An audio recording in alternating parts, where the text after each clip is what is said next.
Hello students, चलिए ये देखते हैं एप्लीकेशन ऑफ इलेक्ट्रोलिसिस। तो इलेक्ट्रोलिसिस का क्या एप्लीकेशन है केमिस्ट्री में? सबसे पहला है इसका एप्लीकेशन जो वो है, बेटा ध्यान से देखिए, एक्सट्रैक्शन ऑफ द मेटल। कुछ मेटल्स जैसे अल्कली मेटल्स या alkali earth metals and aluminium from its molten salt. ये जो एल्यूमिनियम, अल्कली मेटल और अल्कली अर्थ मेटल्स हैं, इनको इनके मोल्टेन सॉल्ट से एक्सट्रैक्ट करने के लिए हम इसका यूज करते हैं। इसका एप्लीकेशन ऑफ इलेक्ट्रोलिसिस का दूसरा यूज है प्रोडक्शन ऑफ द गैस। कुछ गैसें जैसे H2, O2, Cl2, F2, C2H6, C3H8 etcetera, इन गैसों को प्रोड्यूस करने के लिए भी हम इलेक्ट्रोलिसिस प्रोसेस का यूज करते हैं। दूसरा है production of the important compound, जैसे NaOH को बनाने में इलेक्ट्रोलिसिस मेथड का यूज करते हैं। KClO3, K2S2O8, H2S2O8, ठीक है ना, और H2O2 जैसे कंपाउंड्स का फॉर्मेशन इलेक्ट्रोलिसिस मेथड के थ्रू किया जाता है। In the purification of the metals, कुछ मेटल्स की प्योरीफिकेशन के लिए भी हम खासकर वो मेटल जो इलेक्ट्रिसिटी की गुड कंडक्टर होती हैं, यूज़ हम करते हैं इलेक्ट्रोलिसिस मेथड का उनके प्योरीफिकेशन के लिए। In the इलेक्ट्रोस्कोपी, in the electroplating आप समझते हैं किसी लेस रिएक्टिव मेटल पर किसी हाईली रिएक्टिव मेटल पर किसी लेस रिएक्टिव मेटल की पतली फिल्म चढ़ा देना ही क्या है? इलेक्ट्रोप्लेटिंग है। तो electroplating is the process in which the thin coating of the less reactive metal, किसी लेस रिएक्टिव मेटल को on the surface of more reactive metal के ऊपर चढ़ा देना, जैसे बाय यूजिंग इलेक्ट्रिक करंट, ठीक है ना। जैसे सिल्वर, ये आपके पास एक स्पून हमने ले ली जो आयरन की है या स्टील की है, उस पर हम क्या करते हैं? सिल्वर की इलेक्ट्रोप्लेटिंग कर देते हैं, तो हमारा ये ऑब्जेक्ट मतलब स्पून अट्रैक्टिव भी लगने लगती है और रस्टिंग जैसी प्रॉब्लम से हम इसको बचा लेते हैं। तो ये है इलेक्ट्रोप्लेटिंग, ठीक है ना। इलेक्ट्रोप्लेटिंग में भी हम इलेक्ट्रोलिसिस प्रोसेस का यूज़ करते हैं। याद रखना, जिस पर इलेक्ट्रोप्लेटिंग करनी होती है वो हमेशा कैथोड पर लिया जाता है, और जिसकी इलेक्ट्रोप्लेटिंग करनी होती है, जिस मेटल को इलेक्ट्रोप्लेट करना होता है, उसे हम एनोड इलेक्ट्रोड पर लेते हैं, ठीक है ना। इसके बाद बेटा हमने यहाँ पर आपको Faraday's law of electrolysis explain किया है। फैराडेज लॉ ऑफ इलेक्ट्रोलिसिस क्या है देखिए ज़रा। फैराडे के यहाँ पर 2 लॉज हैं इलेक्ट्रोलिसिस के। तो फर्स्ट लॉ में इन्होंने क्या कहा? द मास ऑफ, ये मैंने लिखा है द मास ऑफ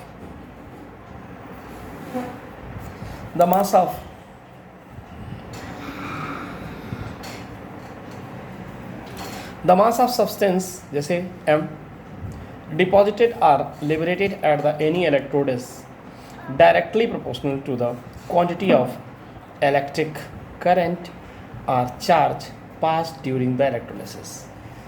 किसी इलेक्ट्रोड पर किसी सब्सटेंस का जो मास लिबरेट या डिपॉजिट होता है वो डायरेक्टली प्रोपोर्शनल होता है हमने कितना करंट सप्लाई किया है या कितना चार्ज दिया है, इस बात पर, है ना, इलेक्ट्रोलिसिस प्रोसेस में।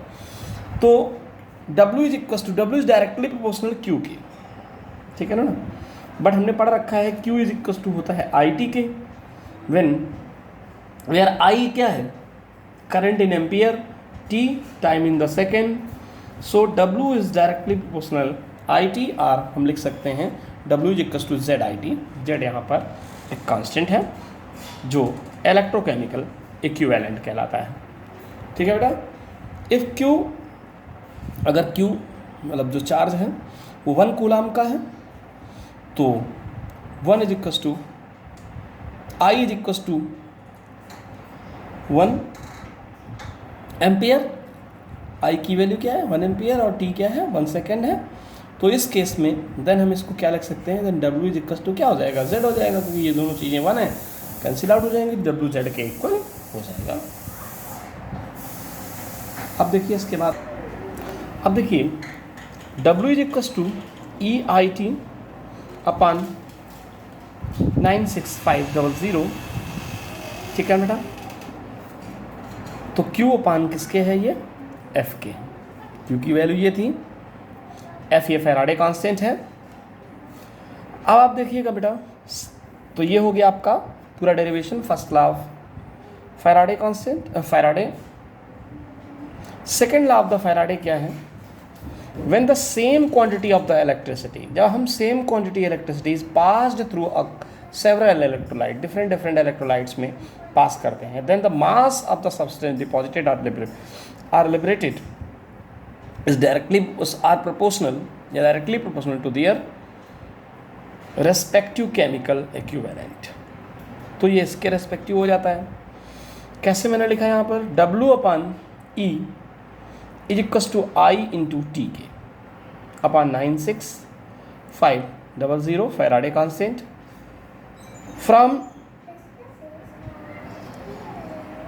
If I and T are constant, अगर I और T क्या हों कांस्टेंट, तो क्या हो जाएगा W upon E is equal to constant K, or W is directly proportional किसके बेटा, E के, ऐसे भी लिख सकते हैं इसको। तो W अपान WA, मान लीजिए A सब्सटेंस है ये, WA upon EA is equal to WB upon EB, WC third के लिए, WC upon EC is equal to constant के। ये एक फार्मूला आपका निकल आता है, इस पर बेस्ड न्यूमेरिकल होते हैं।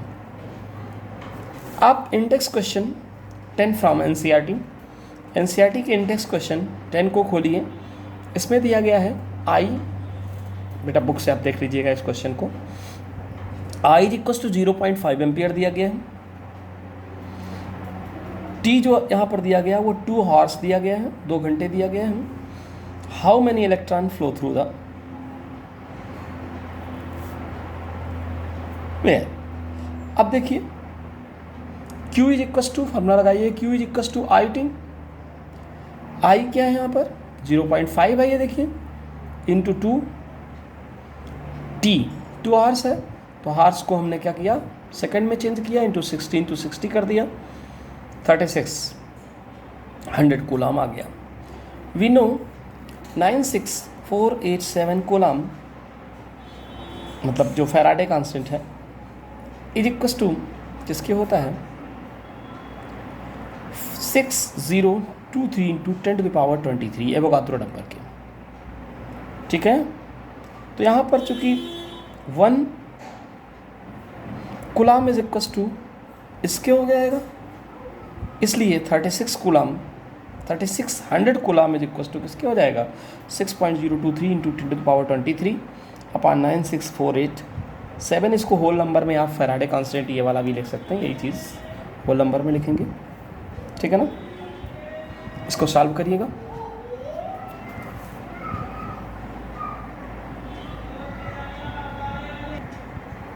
तो बेटा सॉल्व करने पर आपको ये वैल्यू मिल रही होगी, ठीक है ना, this is the answer, okay.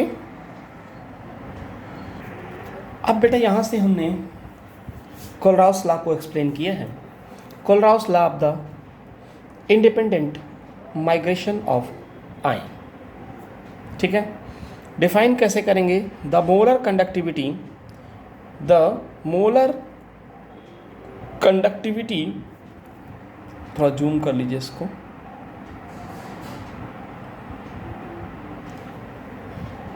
The molar conductivity at infinite dilution for a given salt.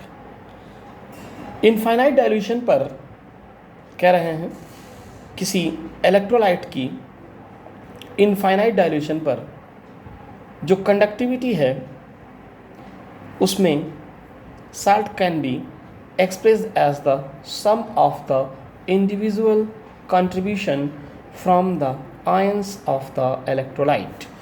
जो भी इलेक्ट्रोलाइट्स होती हैं उसके आयनों के सम के इक्वल हो जाती है, क्या, मोलर कंडक्टिविटी।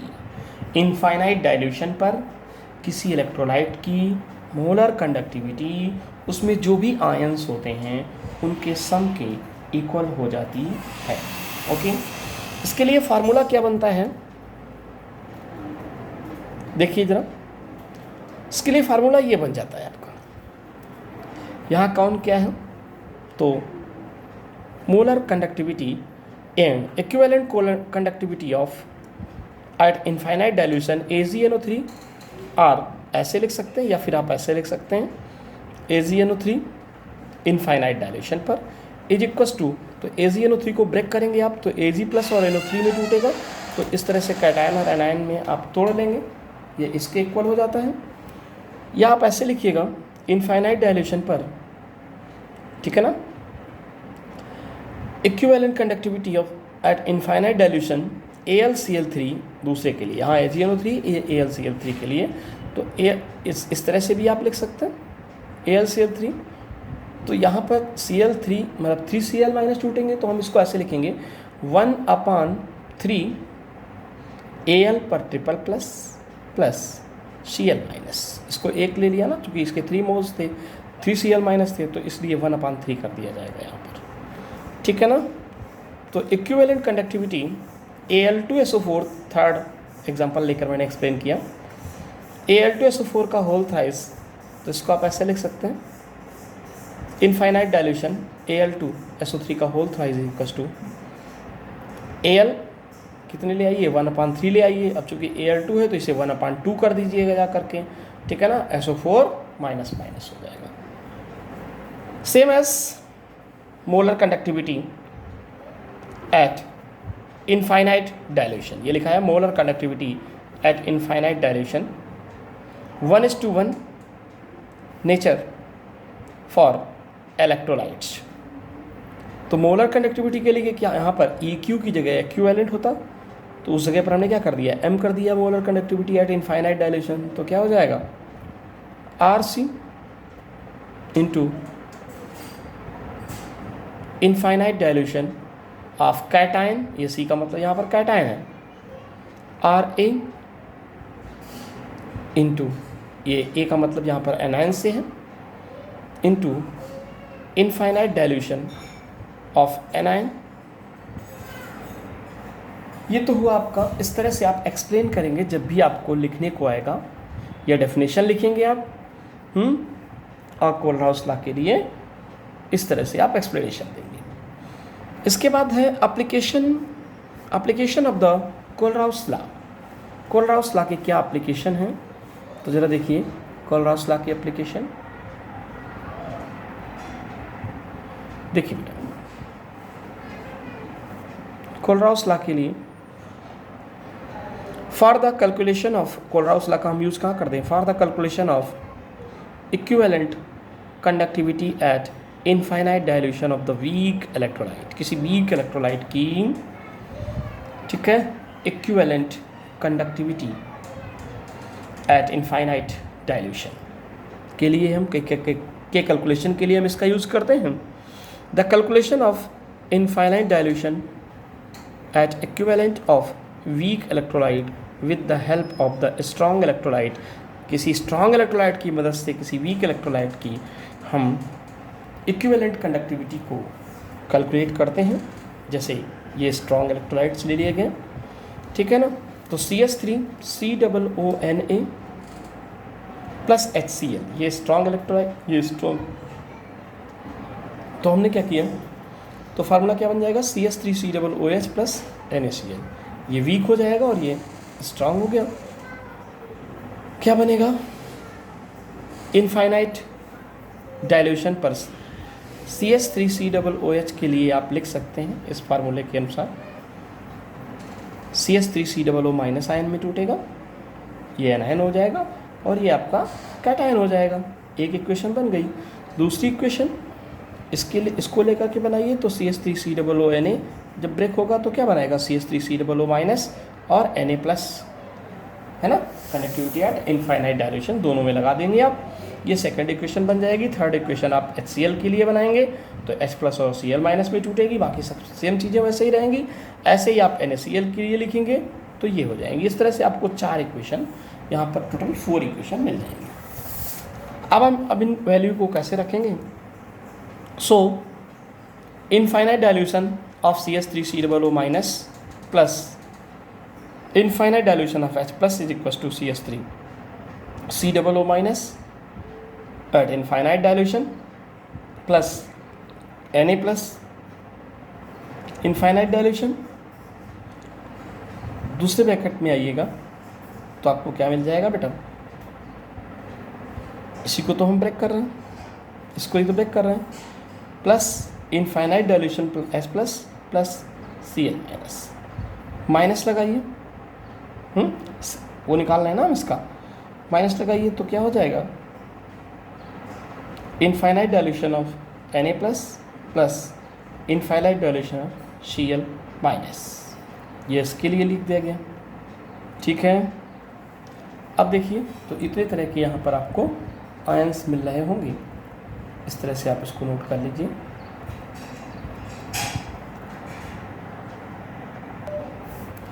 जब आप सॉल्व करेंगे तो क्या आ रहा होगा? CH3COO minus conductivity at infinite dilution is equal to CH3COO minus infinite dilution plus पर प्लस क्या बनेगा? Infinite dilution of HCl minus किसके? Infinite dilution of NaCl। इस तरह से आप कैलकुलेशन करेंगे इसकी। इसके बाद दूसरा यूज़ क्या है इसका? Calculation of the degree of dissociation of the weak electrolytes. आप केवल अगर ये पॉइंट्स भी लिख देंगे, कहीं पर भी एप्लीकेशन पूछा जाता है कोलराउस लॉ का, तब भी चलेगा। ये मैंने समझाया है सिर्फ आपको एक्सप्लेन करके, ठीक है ना। तो calculation of degree of dissociation आप कैसे निकालेंगे? ठीक है, कंडक्टिविटी इज इक्वल टू, इस तरह से आप लिखेंगे, कंडक्टिविटी नॉट एट C, यहाँ पर क्या है? 0 है concentration 10। If the conductivity, molar conductivity of the solution at any concentration, है ना। इस तरह से आप इसको लिखेंगे। नॉट कंडक्टिविटी के लिए molar conductivity at infinite dilution. Okay, then the degree of dissociation at any concentration is, आप कैसे लिखेंगे? डिग्री ऑफ डिसोसिएशन का साइन लगाया, is equal to molar conductance of the solution at any concentration upon molar conductivity at infinite dilution. बेटा यहाँ पर ये infinite ही लिखेंगे, ठीक है, इनफाइनाइट लिखेंगे, ये दोनों जगह इनफाइनाइट है। अब आप क्या करेंगे? तीसरा यूज़ क्या है इसका? थर्ड एप्लीकेशन है calculation of the dissociation constant of the weak electrolytes. तो वीक इलेक्ट्रोलाइट्स के लिए आप ऐसे निकाल देंगे आप, ठीक है ना। इस तरह से ये एप्लीकेशंस हैं कोलराउस लॉ के। कोलराउस लॉ मेनली पूछा जाता है आपसे और उसके एप्लीकेशन पूछे जाते हैं, फिर डेरिवेशन से कोई विशेष मतलब नहीं होता है।